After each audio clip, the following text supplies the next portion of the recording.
வணக்கம் astro அரண்ஜி channel நேர்களே, நான் உங்கள் அன்பான சயின்டிபிக் வேதிக் அஸ்ட்ராலஜர் ஆஸ்ட்ரோ அரண்ஜி பேசுகிறேன்.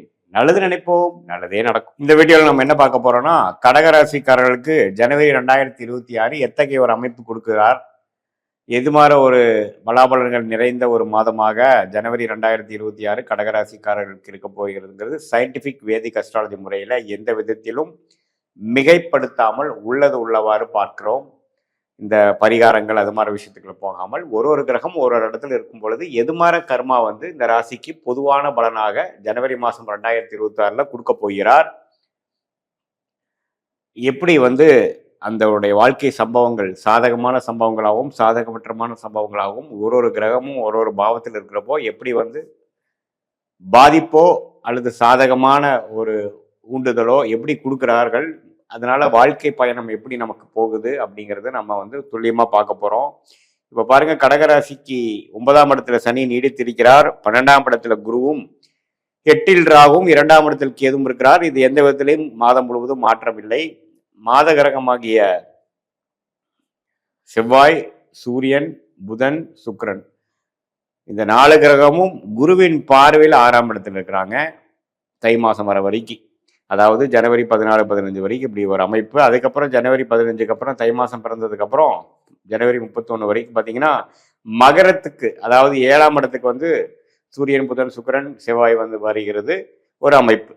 ஸோ அது ஃபர்ஸ்ட் ஆஃப், செகண்ட் ஆஃப், ஜனவரி 1 to 15 first half, 16 to 31 second ஆஃபாக பிரித்து பலன் பார்க்கலாம். ஸோ ஃபர்ஸ்ட் ஆஃப் எப்படி இருக்குன்னு பார்த்தீங்கன்னா, 6ஆம் இடத்தில் இத்தனை கிரகங்கள் இருக்கும் பொழுது, குருவின் பார்வையில் இருக்கும் பொழுது கடனால் சில விஷயங்கள் வரக்கூடிய அமைப்புகள் இருக்கு. வியாபாரத்தில் இருக்கிறவங்களுக்கு கொஞ்சம் கடன் படக்கூடிய அமைப்புகள், அல்லது கொஞ்சம் கூட்டு தொழில் இன்வெஸ்ட்மெண்ட்ஸ் மூலமாக நல்ல முன்னேற்றங்கள் வரக்கூடிய அமைப்புகள், வெளிநாடு இம்போர்ட் எக்ஸ்போர்ட்டு, வெளிநாடு சம்மந்தப்பட்ட விஷயங்கள் போயிட்டு வர்றதெல்லாம் ரொம்ப விசேஷமாக நடக்கக்கூடிய அமைப்புகள், டக்குன்னு கிடைக்கக்கூடிய அமைப்புகள், ஏதோ பணம் எதிர்பார்த்துட்டு இருந்தீங்கன்னா கிடைக்கக்கூடிய அமைப்புகள். ஸோ கேஷ் ஃப்ளோ வந்து நல்லா இருக்கக்கூடிய அமைப்பு வந்து ஃபர்ஸ்ட் ஆஃப் வந்து நமக்கு கடகராசிக்காரர்களுக்கு இருக்கு. ஏன்னா 4 கிரகம் வந்து 6ல் இருக்கிறதுனால, 6ங்கிறது ஒரு தவறான ஒரு இதுன்னு எடுத்துக்க வேண்டாம். குருவின் பார்வையில் இருக்கிறதுனால பார்த்தீங்கன்னா வர வேண்டிய பணம் டக்குன்னு வர்றது, பிஸ்னஸ் எக்ஸ்பேண்ட் பண்ணணும்னு நினைக்கிறவங்களுக்குலாம் ஃபண்டிங் கிடைக்கிறது, லோன் கிடைக்கிறது, டாப்அப் லோன் கிடைக்கிறது, ஓவர் டிராஃப்ட்னு சொல்லப்படுகிற கேஷ் கிரெடிட் அப்படின்னு சொல்லக்கூடிய அமைப்புகள் கிடைக்கிறது. அது மூலமாக அதிக லாபம் பெறக்கூடிய அமைப்புகள் நோக்கி போகுது. நெக்ஸ்ட் லெவல் ஆஃப் எக்ஸ்பான்ஷன் போகிறது. அதே மாதிரி மாணவர்கள்லாம் மாநிலம் வெளிநாடு போய் படிக்கக்கூடிய அமைப்புகள், அதே மாதிரி உத்தியோகஸ்தர்கள்லாம் பார்த்தீங்கன்னா இடம் மாறக்கூடிய அமைப்புகள், அதே மாதிரி இப்போது ட்ராவலிங்கில் இருக்கிறவங்க, ஜாப் இருக்கிறவங்களுக்குலாம் பார்த்தீங்கன்னா அதிக ட்ராவலிங் கொடுக்கக்கூடிய அமைப்புகள் அதெல்லாம் இருக்குது. மாதத்தின் செகண்ட் ஆஃப் எப்படி பார்த்தீங்கன்னா 7ஆம் இடத்துக்கு மேலே வரும்பொழுது, அது செவ்வாய், சூரியன், புதன், சுக்கிரன் வரும்பொழுது நிறையா பேர்த்து நம்ம காண்டாக்ட் பண்ணக்கூடிய அமைப்புகள். குடும்ப விஷயத்தில் கொஞ்சம் கேர்ஃபுல்லாக இருக்கணும். கருத்து வேறுபாடுகள் வந்து இருந்தாலும் அதிகமாக ஆர்குமெண்ட்ஸில் போகக்கூடாது. கணவனாக இருந்தால் மனைவி, மனைவியாக இருந்தால் கணவனிடையே சில கருத்து வேறுபாடுகள் வந்துட்டு போகலாம். அதே சமயத்தில் நம்ம வந்து இடம் சம்மந்தப்பட்ட விஷயத்துல எல்லாம் நம்ம இன்வெஸ்ட் பண்ணியிருக்கிறதுலாம் பார்த்தீங்கன்னா நல்ல ஒரு பெனிஃபிட் வரும். கண்டிப்பாக வந்து நல்ல முன்னேற்றங்கள் வந்து கண்டிப்பாக இருக்குது. இதுவரை வந்து சில விஷயங்கள் பெருசாக நடக்கலை, மெல்லமாக போயிட்டு இருக்கிற விஷயங்கள்லாம் கொஞ்சம் வேகமாக போகக்கூடிய அமைப்புகள் உண்டு. ஸோ டெஃபினெட்லி பார்த்தீங்கன்னா இந்த மாதம் வந்து ஃபர்ஸ்ட் ஆஃப் ஒரு மாதிரியான அமைப்புகள் கொடுத்து, செகண்ட் ஆஃப் பாருங்கள் நல்ல முன்னேற்றம், சில விஷயங்கள்லாம் டக்குன்னு நடக்கிறது, இந்த பணம் வரவுனால சில விஷயங்கள் சாதிக்கிறது, கல்யாணம் ஆகாமல் இருக்கிறவங்களுக்கு கல்யாணம் வரக்கூடிய அமைப்புகள், இது மாதிரிலாம் நல்ல ஒரு அமைப்புகள் கொடுக்கக்கூடிய அமைப்பு உண்டு. ராஜோகாதிபதியே உச்சம் பெறுகிறார். ஸோ அதனால் எல்லாமே இருக்கு. ஆனால் உறவுகளில் மட்டும் கொஞ்சம் கேர்ஃபுல்லாக இருக்கணும்.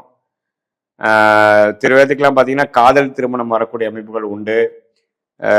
சில கருத்து வேறுபாடுகள், சில பிரச்சனைகள்லாம் வந்து நண்பர்களிடையே, பங்குதாரர்களிடையே, குடும்பத்தில் வந்ததுன்னா பெரிய ஆர்குமெண்ட்ஸ் போடாமல் நம்மளோட சைடு வந்து நம்ம ஜஸ்டிஃபை பண்ணாமல் மேலோட்டமாக போகக்கூடிய அமைப்புகள் தேவைப்படும். கோபதாபங்களை கொஞ்சம் காம்படுத்த வேண்டிய அமைப்புகள் தேவைப்படுது.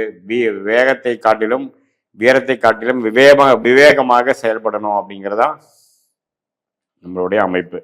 ஸோ இது வந்து கடகராசிக்கு வந்து ஒரு நல்ல ஒரு மாதமாக தான் இருக்குது. ஏன்னா முதல் ஆஃப் பார்த்தீங்கன்னா குருவின் பார்வையிலையும் செகண்ட் ஹாஃப் பார்த்தீங்கன்னா 7ஆம் இடத்துல கேந்திரத்தில் போய் சில ராஜகிரகங்கள் வந்து போகிறதும் நல்ல வாழ்க்கையில் வந்து அடுத்த கட்ட முன்னேற்றத்தை கொடுக்கக்கூடிய ஒரு அமைப்பு கண்டிப்பாக உண்டு. வியாபாரமாக இருந்தாலும் சரி, தொழிலாக இருந்தாலும், வேலை, படிப்பு, அடுத்தடுத்த விஷயத்தை எதிர்நோக்கி கொண்டு இருக்கிறவங்களுக்குலாம் ஒரு நல்ல மாற்றத்தை கொடுக்கக்கூடிய அமைப்பு கட்டாயம் உண்டு. ஸோ கடகராசிக்காரங்க அஷ்டம சனிலாம் முடிஞ்ச ஓரளவுக்கு முன்னேறி கொண்டு இருக்கக்கூடிய பகுதியில் இந்த ஜனவரி மாதமும் ஒரு நல்ல பங்கு கொடுக்கக்கூடிய அமைப்புகள் உண்டு.